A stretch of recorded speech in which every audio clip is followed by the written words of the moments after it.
Recently, I did a Dark Souls 1 run where I started the game at the highest NG+ difficulty, and after doing that run, it had me thinking, what would it be like to play Dark Souls 2 starting from a fresh character at NG+7? So I'm here today to see, can you beat Dark Souls starting at NG+7?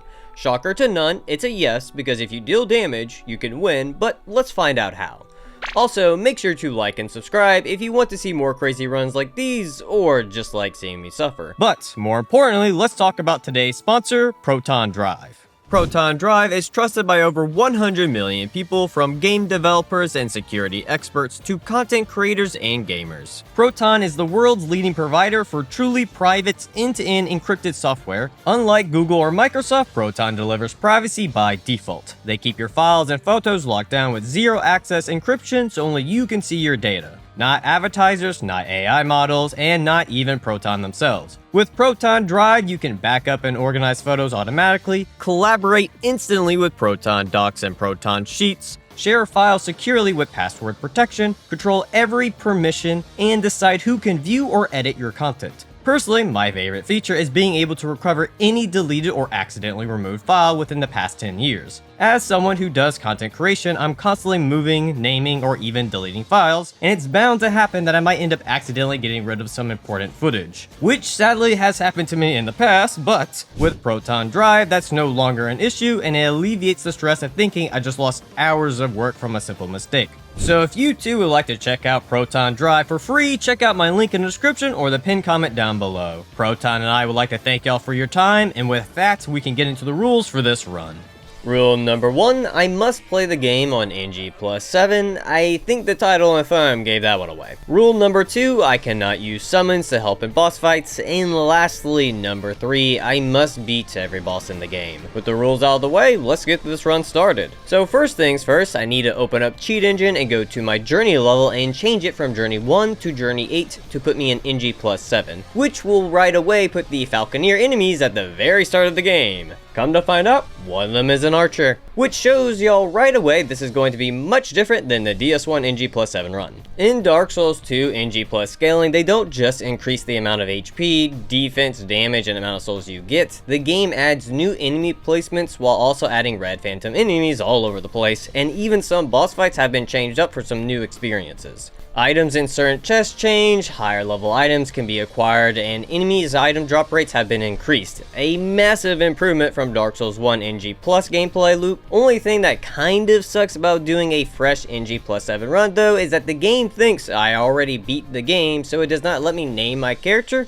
and it puts me as the deprived class, which is not a normal option, which puts all my stats at 1. I had no clue this was going to happen, but fuck it, I'll make it work. First on the agenda is to stop in Majula and get the blue seal for a bit more HP, then run to Hyde's Tower where I can still use the almighty gravity attack to make an NG+7 Dragon Rider die in a matter of seconds, netting me a whopping 48,000 souls. Which, interestingly enough, when leveling up, I stay at level 1 even though I put 19 points into ADP, 9 into Dex, 4 into Strength, and 4 into Intelligence. I save 5,000 worth of souls and head to the Forest of Fallen Giants, where I have a blast trying to get around an army of hollows. Luckily, it only took 4 attempts until I finally pulled it off. No worries, the 2 red phantoms lurking in the forest made sure to take care of me real quick. Once getting my souls back, I use some of them to buy the blacksmith key so that I can unlock the blacksmith to buy the rapier and some titanite shards. Realizing I'm 2 dex points away from using the rapier, I pick a fights with female patches, showing her that I'm a true feminist and that I believe in equality. After using the Fist of Equality to punch female patches over the ledge, I get 10,000 souls, the Rotunda Lockstone, and the Idol's Charm.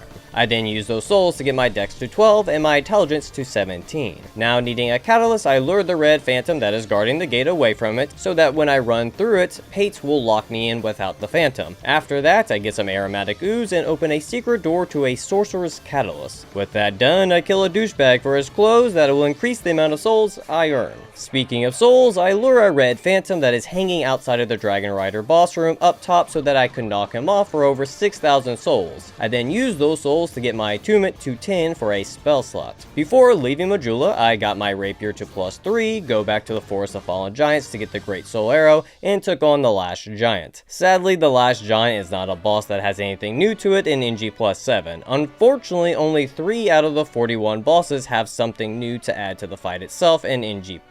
But some do give you new rewards for beating them. For the Last Giants, I just used Aromatic Ooze for extra damage with the rapier, Great Soul Arrow for some ranged shots, and hung out behind the giant's legs like normally to stay safe the entire time. Even on NG+7, still a very easy fight, and it netted me 49,722 souls, allowing me to buy the Cat's Ring very easily while getting my intelligence and faith to level 20, so that I could use the Rotunda Lockstone to unlock Huntsman's Copse, where I can talk to Falcon, who will give me the Sun's Staff and the Hexer's Hood. While here, I also buy Dark Weapon, meaning it's time for the Pursuer, whom I will not use Dark Weapon on, but the almighty Ballista to take her out. Instead of 2 shots to kill her like an NG, it takes 5 shots. Good to see the Ballista strat still works no matter what cycle you are on. With the Pursuer defeated, I get 84,528 souls, and the Ring of Blades, which will increase my physical damage. After the fights, I get access to the Lost Bastille, where I can ransack Macduff's shop for all sorts of Titanite shards and get my rapier to +6. I then use the leftover souls to get my faith and intelligence to 30 to increase Dark Weapon's damage buff and put the last 2 points into Dex. I save 9,000 souls so that I can buy Resonant Weapon, which will consume 2,000 souls upon using it, which will buff Dark Elemental damage by 30% and give your weapon +50 Dark Attack for 60 seconds. I then make sure to talk to Pate to start his questline for a future item I will need. I then attempt to use the Cat Ring with 1 point into Vigor to see if I can survive the well fall, and I cannot. So I switch course where I go pick up the Old Knight Halberd, head to No Man's Wharf to talk to an old man who will sell me a magic weapon, and while here I get a Fragrant Branch of Yore, which I use to free Rosa so that I can access the Shaded Woods where I can get the Red Tearstone Ring and the Calamity Ring +1. I then attempt to kill Scorpion Dude, but a beautiful hitbox stops me from doing so. Seriously, what the hell is that hitbox? I wasn't even close to touching his pincher. Luckily, round 2 was better and I got the second Dragon Ring. I then get my Vigor to 3 and Attunement to 13 for a second spell slot. With having the Blue Seal, the Dragon second ring, and 3 Vigor, I was able to survive the fall in the well. Why not just use Resonant Flash to give me 20% more HP instead of doing all of this?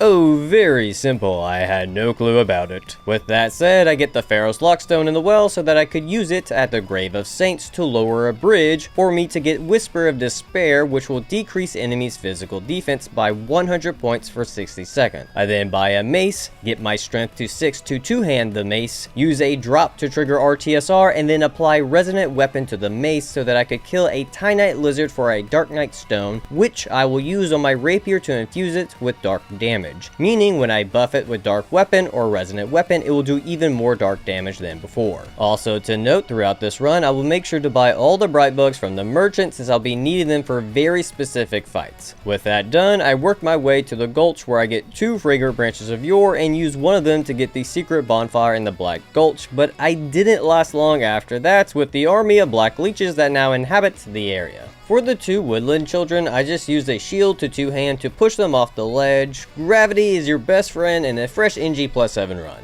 Before farming the leeches, I buy the traveling merchant's hats for increased item discovery, and have to say the increased drop rates in NG+7 feel really nice. Almost every other kill I was getting a Titanite chunk, making a 30-minute farm session only last 10 minutes. After grinding, I got a 3rd spell slot, took a detour to the Forest of Fallen Giants to use a Pharaoh's Lockstone that I got from the merchant to get a Titanite slab, allowing me to get my rapier to +10, making me ready for the big bad that is the Rodden. No worries though, the Rodden is never that bad, I stand corrected. So the strategy for this fight is to use the fire in the boss room to lower my HP to trigger RTSR. After that, I would use Whisper of Despair to lower the Rodden's defense, and then use Resonant Weapon to increase my damage. With all that done, it just meant I needed to run back and forth, poking the boss until he died. Well, Not this attempt, but I did get him on my 8th attempt, where I switched to Dark Weapon and Great Soul Arrow for chip damage instead of using Resonant Weapon.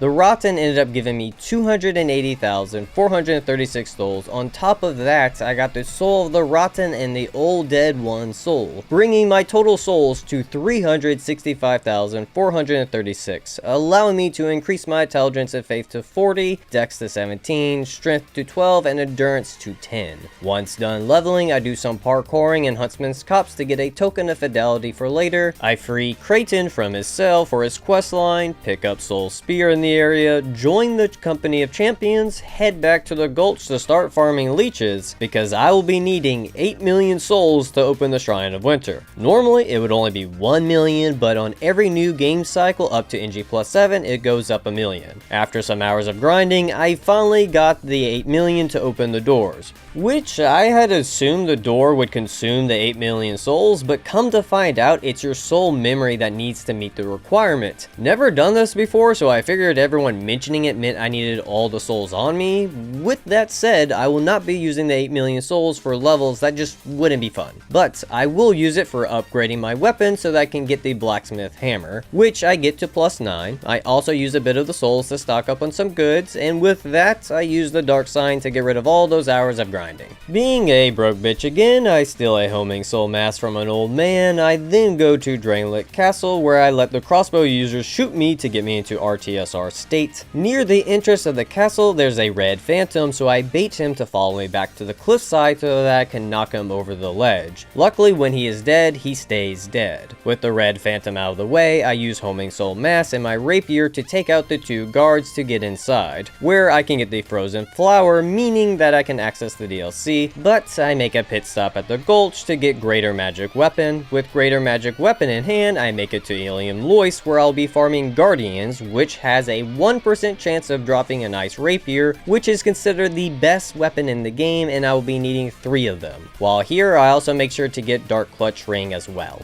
Sadly, Ice Rapiers need Twinkling Titanite to be upgraded, so I won't be using it just yet. So instead, I kill a giant for a key and a soul, drop down the well again to use the said key so that I can get the Dragon Talon for the Sunken Temple DLC, also get the Witch Tree Branch and Bellvine alongside with the Great Lightning Spear. I then head to the Sanctum City, where I can get the Almighty Flynn's Ring, which will boost my physical damage based on my equipment load, making taking out large HP pool enemies much easier. I then used some good old gravity to trigger RTSR so that I could spin in circles around Ornstein trying to poke him in the bum until he goes down, earning me the Leo Ring, which will increase counter damage with thrusting weapons. Also, beating Ornstein gives me access to the blue sentinels, allowing me to now buy bolt stones, which I can use to infuse my ice rapier for lightning damage. I then start increasing my vitality to increase my equipment load. I also at this point needed to start getting some of my gear to +10, so I farmed stone soldiers at Drainlit Castle for Titanite slabs, allowing me to get Old Knight Halberd,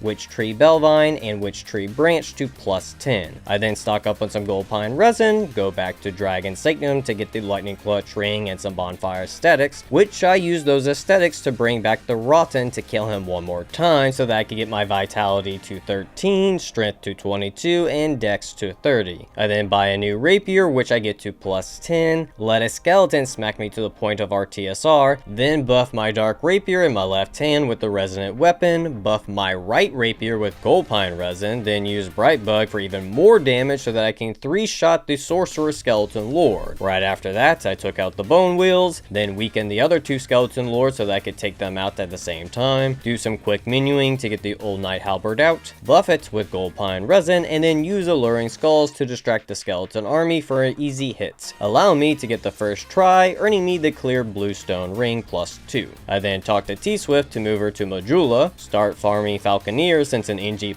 they have a higher drop rate of sunlight metals, which I will need 30 of to get Sunlight Spear, and while in the area I kill the Covetous Demon, who is the same old Covetous Demon. Never change, you ugly sperm booger. I then use some gravity at Drainlit Castle to get me to RTSR range and take on the Dragon Riders, where I lure the Red Rider next to the pillar so that he will break it, hit, dropping the blue rider, where I then focus my attention on him since he has the least amount of HP and is the weakest. After taking out the blue rider, it wasn't hard to run around the red rider to finish him off. I then use a ladder to easily trigger, RTSR on my 4th attempt, which has me ready to fight the Looking Glass Knights, where I make sure to run across the room to allow me to set up Bright Bug, Whisper of Despair, and Resonance Weapon. Combining this with the Leo Ring and the Flynn Ring, I can get over 1000 damage, which is just really good. It's just DS2 bosses on NG+ have some insane HP pools. So the strategy here is to pressure non-stop while strafing to the left to get his HP super low before he summons a phantom, which luckily worked out in my favor since I was able to get him to a 1/4 of his HP by the time he decided to do it, to allow me to finish him off without dealing with his backup. With Shrine of Amana up next, I go back to the Dragon Sanctum to get the Sanctum crossbow, which I got to +10 while stocking up on some bolts. The reason for doing this is that the crossbow allows me to take enemies out far away, making traversing this heinous area much easier. On top of this, I can now farm Twinkling Titanite, so I can now get all my Twinkling Titanite weapons maxed out. I also want to reiterate, if you're struggling with Shrine of Amana, please use a crossbow or a bow. It makes this area a lot easier to deal with. While here, I make sure to get Sunlight Blade and Crystal Homing Soul Mass. I then use the mages to trigger RTSR for me to test out Sunlight Blade damage with the Lightning Infused Ice Rapier, and without a Bright Bug, it was getting around 990 damage, which is just kind of nuts. You can imagine if it did have the Bright Bug. So you can already now guess this was a really quick fight. With the Demon of Song dealt with, I go to the Undead Crypt, let a little hollow smack me into RTSR range for me to take on Velstadt, which I go with the go-to strategy of Sunlight Blade, Whisper of Despair, and counter damage to deal big damage. Gotta love seeing those big numbers pop up. Always makes my monkey brain very happy. Velstadt is like most bosses, you just need to strafe him in a circle and wait for him to whiff to get hits in. Once he goes into phase 2, poke him while he buffs to get him below a 1/4 of his HP for him to die in a handful of pokes afterwards. With Velstadt defeated, I can now buy Dark Knight Stones and Faint Stones from T-Swift, which means I can now have a Dark Infused Rapier and a Magic Infused Rapier. Next on the list is to trade Velstadt's soul for Sacred Oath, but first I need to take care of some Sentinels who are very weak to lightning. The thing that sucked for me is while fighting the second Sentinel, I got super unlucky and it fell off the ledge, meaning I was going to have to heal up and fight the remaining 2 Sentinels on the ground, which isn't hard. It just made the fight last longer than it would have if the second one didn't fall off. With the Sentinels taken care of, I can free Emo Dude, who I can trade in Velstadt Souls for Sacred Oath, which will increase physical damage by 50 and increase my defense by 75. I also make sure to buy Dark Fog for some later fights. I then infuse my Belfine with lightning to deal even more lightning damage. I let the Thief wound me into RTSR range for me to take on Nashka. Sadly, I only had 4 spell slots at the time, so I cannot use Sacred Oath yet. But Nashka is the same as usual, just bait out her tail attacks for easy hits on her, and when she does her dig attack, you could just stand on this pillar to avoid being hit by it. Jokes on all of y'all, I wanted her to step on me. On round 2, I made sure to roll this time after the dig and had no issues finishing her off, earning me the Southern Ritual Band +2, which will come in handy later on. At this point, I'm at level 175, working on getting my attunement up. I then head to Brightstone Cove, where I use a Lloyd Talisman to get the best staff in the game. I then infuse the Wisdom Staff with magic to deal even bigger damage. I also had the lovely surprise at Brightstone Cove of Freya jump scaring me, which is actually really cool. The devs added this in the NG+ cycle, kind of wish they did more of it. After being scared half to death, I took on the congregation and they go down just as fast as they normally do in NG. I then talked to Pate and Creighton to move them to Brightstone Cove, where I try and help Creighton, but the little bitch backstabbed me. But no worries, I forgave him after he gave me the Telsador Den key, allowing me to get the engraved gauntlets, which gives normal attacks a 5% chance to crit.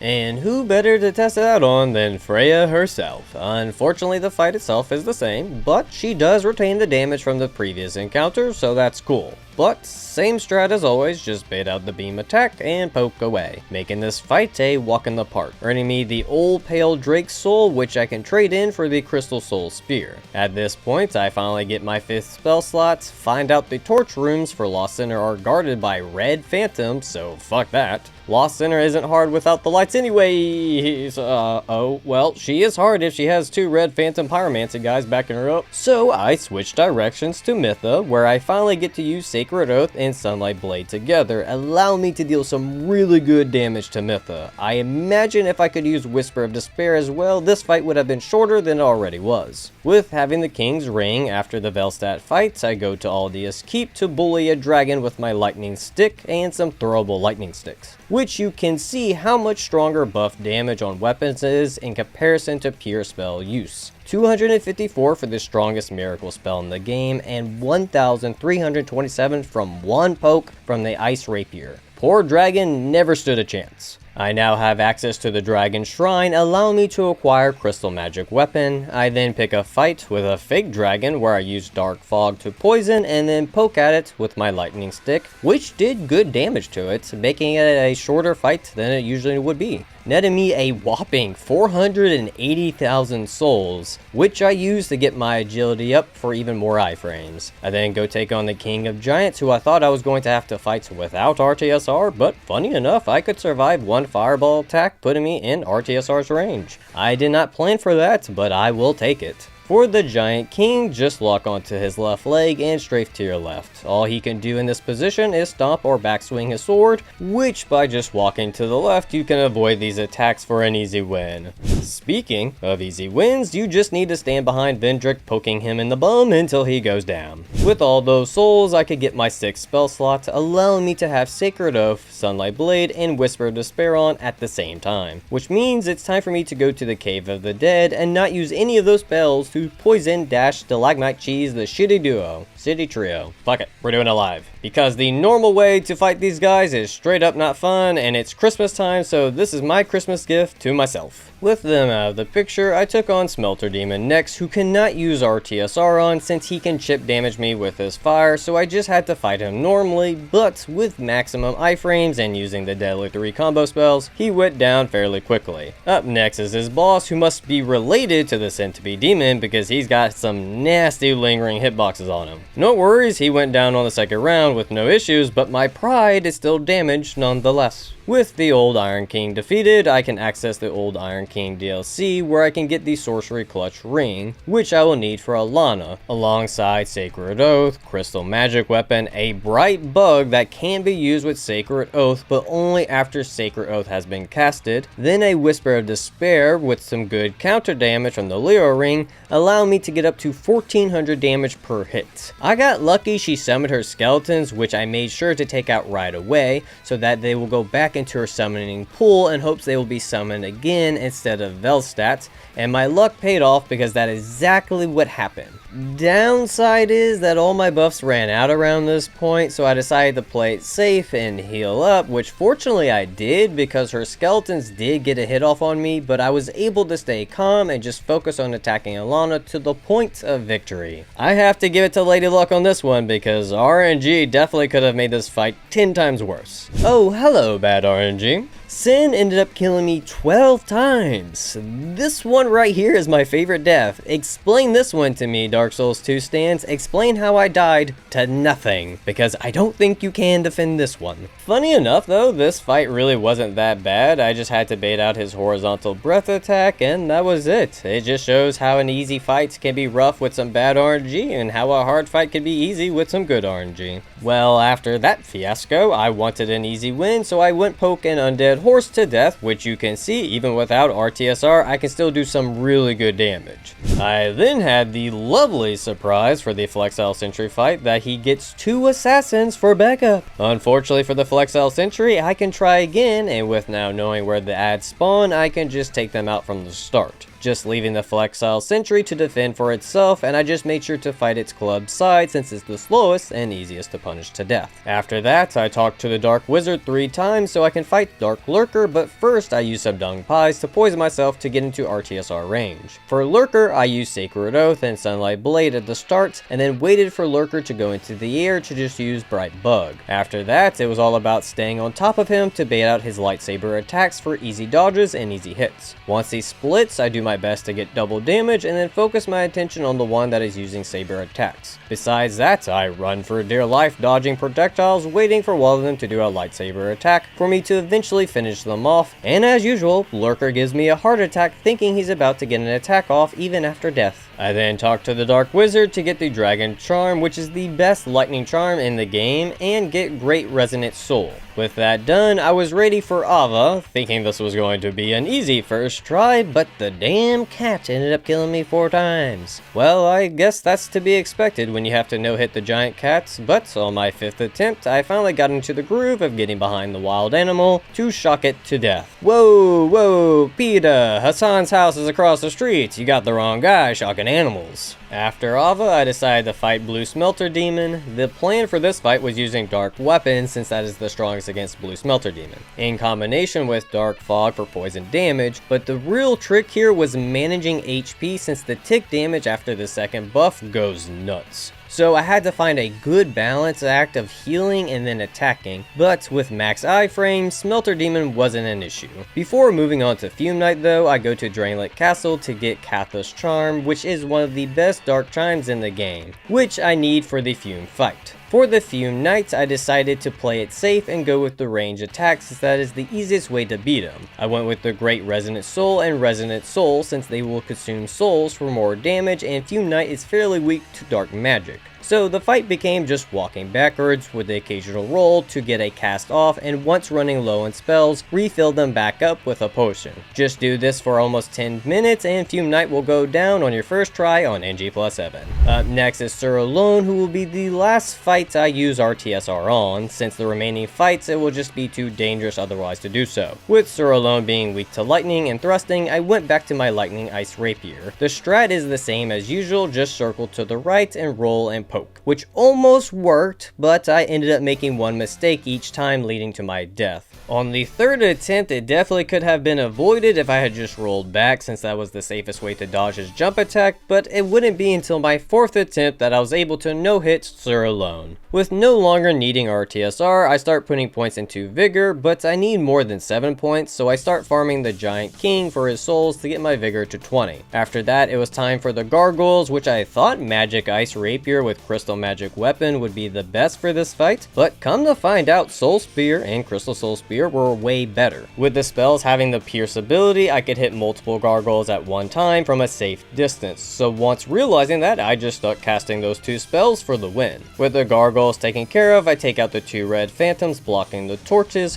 so that I can light up both of them. For the Lost Center, I decided to go with range to play it safe and to allow me to keep an eye out for when the pyromancers show up. So for when they do pop out, I can bum rush them to poke them to death, which worked great for the first one, but it took me a minute chasing the second one around to poke it to death. You might be wondering, why don't I just use magic to kill them? The thing is, phantoms know when you cast magic and will roll away, so it's better to just run up to them and melee them since they don't spam roll at that point. With the Lost Center with no more backup, I was able to cast my magic away for the win. After that, I took on the Rat Dog, where I spam Great Resonant Soul to kill all the small rat dogs, and then just rotate between melee attacks and magic to take out the big rat dog, which now leaves me with the hardest fights in this run, the Ivory King. For his soldiers, I go with magic melee build since they are weak to magic. The fun strategy for this one is just hit and run and hope you don't die. For the king, I switched to a lightning dash dark build with lightning clutch ring, dark clutch ring, Flynn's ring, and a +2 clear bluestone ring.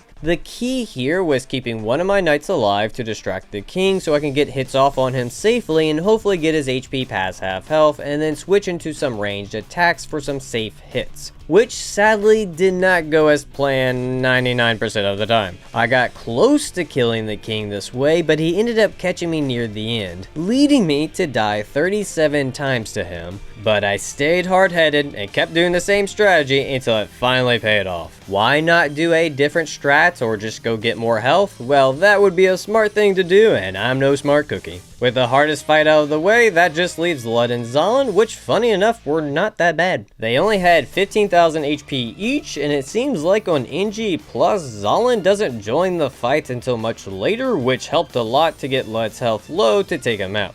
Downside here is that the cat's skin just destroys weapon durability, and I didn't have any repair powder on me. Meaning I only had one option, my trap card, the Saintinaire Spear. When the halberd is broken, it becomes an unbreakable spear, allowing me to defeat Lud and Zalin and sending them to the Shadow Realm where they belong. With that done, that just leaves leveling up for the last time to 253, then using a Bright Bug to destroy the Throne Watchers in a matter of seconds. For Nasandra, I just gave her the Vendrick treatment of being poked in the bum, and of course, Aldia is Aldia, so he wasn't much of a fight, bringing this wild ride of a run to an end. So can you beat Dark Souls 2 starting at NG+7? Of course you can, but can you break it? Not so much. With all that said, if you enjoyed this video and would like to see more like it, hit that subscribe button. At this time, I would also like to thank my channel supporters. If you too would like to support the channel or have your name in the video, you can click the Patreon link in the description or click the YouTube join button. I also from time to time stream my runs, so you can catch me streaming on YouTube or over on Twitch at Kakyoin Gaming. I want to thank you all for watching, and until next time, take care and a Merry Christmas.